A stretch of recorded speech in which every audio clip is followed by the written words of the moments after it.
Assalamualaikum warahmatullahi wabarakatuh.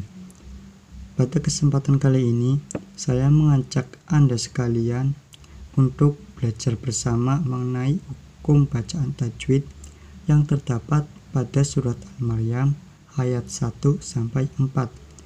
Sebelum itu, alangkah baiknya kita baca terlebih dahulu suratnya. A'udzu billahi minasyaitonir rajim. Bismillahirrahmanirrahim. Kaf ya ain shad. Dzikru rahmati rabbika 'abdahu Zakaria idh nada rabbahu nidaan khafiyya. Qala rabbi inni wahanal 'azmu minni washta'ala ar-ra'su shayban wa lam akum bidu'aika rabbi shaqiyya. Shadaqallahul azim. Selanjutnya, mari kita pelajari bersama ada apa saja hukum bacaan tajwid yang terdapat pada surat Al-Maryam ayat 1-4. Pada ayat pertama, kita menemukan hukum fawatihus suwar, yaitu huruf-huruf yang jatuh pada awal surat dan wajib dibaca panjang. Fawatihus suwar sendiri itu ada dua macam.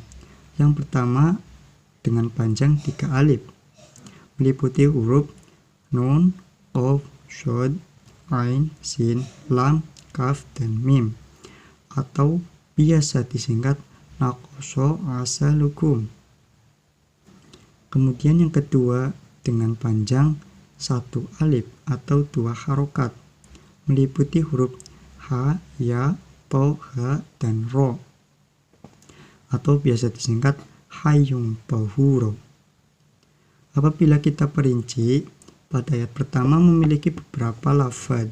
Yang pertama lafaz kaf dengan huruf kaf, hamzah, dan fa. Pada lafaz ini kita menemukan hukum bacaan mad lazim musyabba.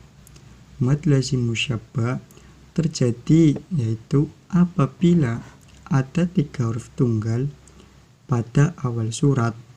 Huruf yang tengah berupa huruf mad dan setelahnya huruf mati. Cara membacanya dengan panjang 3 alif atau 6 harokat tanpa diberatkan.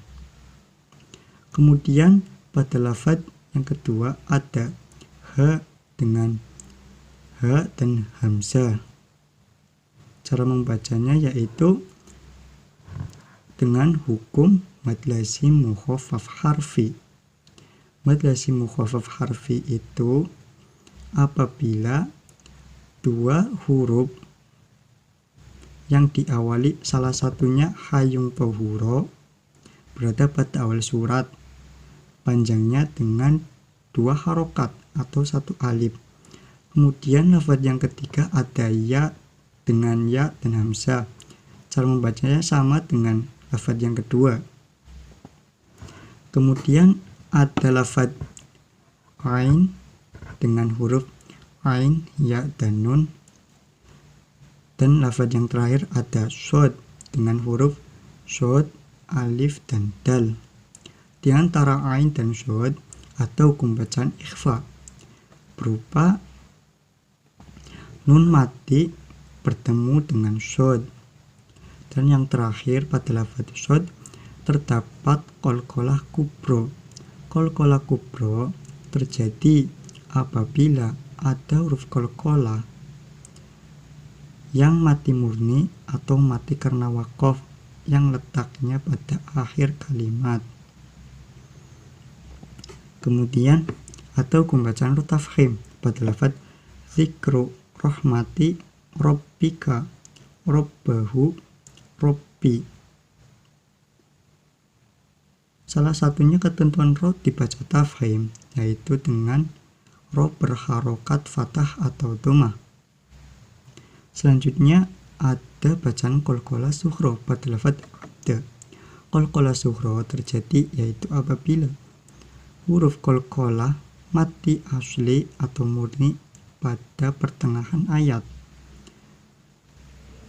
Kemudian ada bacaan mad syula qashira pada lafaz abdahu dan robbahu. Mad syula qashira terjadi apabila dengan ketentuan yang pertama, ha dhamir jatuh setelah huruf berharokat. Yang kedua, ha dhamir tidak bertemu dengan hamzah. Dan yang ketiga, ha tidak dihubungkan dengan kalimat lain. Kemudian ada bacaan mad tabi'i pada lafaz nada, qola, dan minni. Mad tabi'i terjadi apabila huruf mad berupa wawu didahului dhamma, ya didahului dengan harokat kasroh, dan alif didahului fathah. Cara membacanya dengan panjang 2 harokat atau 1 alif. Selanjutnya ada mad wajib mutasil pada lafaz nida'an dan bidu'aika. Mad wajib mutasil terjadi apabila ada mad tabi'i bertemu dengan hamzah dalam satu kalimat. Cara membacanya yaitu dengan panjang 5 harokat atau 2,5 alif. Selanjutnya ada bacaan khunnah pada lafaz inni dan minni. Khunnah terjadi yaitu apabila huruf mim atau nun bertasydid. Kemudian ada hukum bacaan idhar qamariyah pada lafaz al-azmu.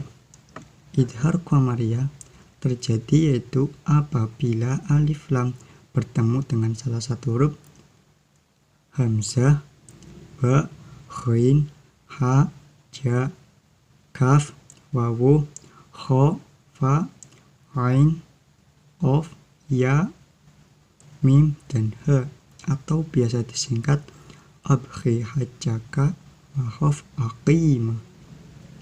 Selanjutnya ada hukum bacaan idgham syamsiyah pada lafaz ar-ra'su.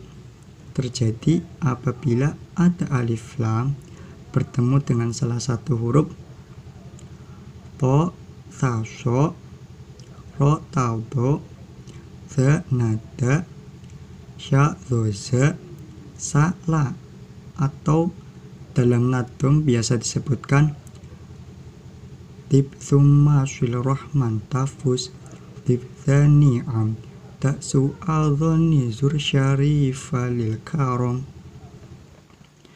Kemudian ada hukum bacaan idgham bi khunnah pada lafaz syaibau walam. Idgham bi khunnah terjadi apabila ada nun mati atau tanwin bertemu dengan salah satu huruf ya, nun, mim, dan wawu dalam lain kalimat. Cara membacanya yaitu memasukkan suara nun mati atau tanwin ke dalam huruf idgham bi khunnah. Selanjutnya ada hukum bacaan idhar syafawi pada lafaz walam akun. Idhar syafawi terjadi apabila ada mim mati atau sukun bertemu dengan huruf hijaiyah selain mim dan ba. Cara membacanya jelas. Kemudian ada hukum bacaan iklab pada lafaz akum bidu. Iklab terjadi apabila ada tanwin atau nun mati bertemu dengan huruf ba. Cara membacanya mengganti suara ba menjadi suara mim. Pada lafaz akum bidu, suara ba diganti menjadi suara mim. Kemudian ada hukum bacaan idhar halki pada lafaz nidaan khafiyah. Idhar halki terjadi apabila ada tanwin atau nun mati bertemu dengan salah satu huruf hamzah, ha, kho, ghain, dan he. Cara membacanya jelas. Dan yang terakhir ada hukum bacaan mad iwad pada lafadz khofiyan dan syaqiyan. Mad iwad terjadi apabila tanwin jatuh pada wakof atau pada kalimat dan dibaca mad sebagai ganti tanwin, sehingga suara tanwin hilang. Cara membacanya dengan panjang 2 harokat atau 1 alif. Selesai sudah pembahasan hukum bacaan tajwid yang terdapat pada surat Al-Maryam ayat 1-4. Semoga apa yang kita pelajari bersama pada kesempatan kali ini dapat bermanfaat untuk kita semua. Demikian dari saya. Apabila ada kesalahan dan kekurangan dalam menyampaikan, menjelaskan, dan perkataan, mohon dimaafkan dan dimaklumkan. Wabillahi taufiq wal hidayah. Wassalamualaikum warahmatullahi wabarakatuh.